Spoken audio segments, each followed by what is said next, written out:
Only on Fox, looking up for answers while staying grounded in their fight for justice. 3 years ago today, Millard Early Jr. was killed in Anderson County after a crash on his motorcycle. But his family is convinced it was not an accident, and the coroner has reopened the case. Fox Carolina's Shale Remien has been following the story over the years. So, Shale, what took place tonight?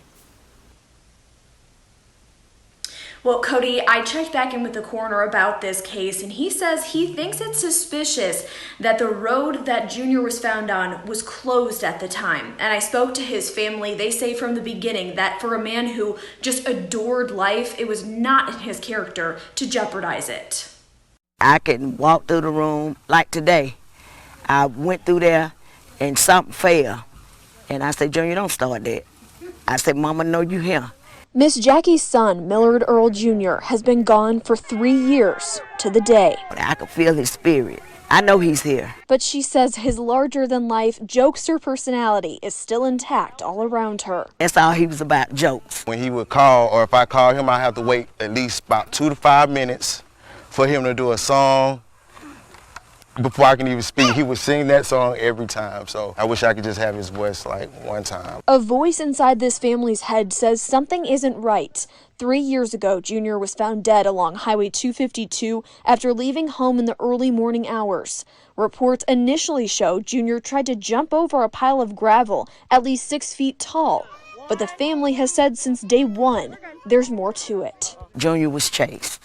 Coming down the road, my son was chased. You know, I don't know if they hit him or what happened, but I do know he didn't jump no rocks. He did not jump no rocks. He wasn't reckless, he wasn't foolish, you know what I mean? I think the most I've ever seen him on the bike do was burn his tires, and that was for the kids. They say Junior centered his life around teaching kids, including his 5 daughters. Anytime Junior talked about his girls, he would glow. The coroner says this case remains open, saying himself there's a lot of unanswered questions. As this family releases balloons, they're holding on to determination tighter than ever before. It's because until I get justice, it's not going to stop. And I got to have justice for Junior. And right now a reward sits at about $10 grand for anyone with information about Junior's death. You can report that anonymously. And meantime, community activist Tracy Fant is trying to help this family start an Early Jr. Foundation. All of the money raised will go to his 5 daughters' tuition fund. For now, reporting live in Greenville County tonight, I'm Shale Remien, Fox Carolina, the 10 o'clock news.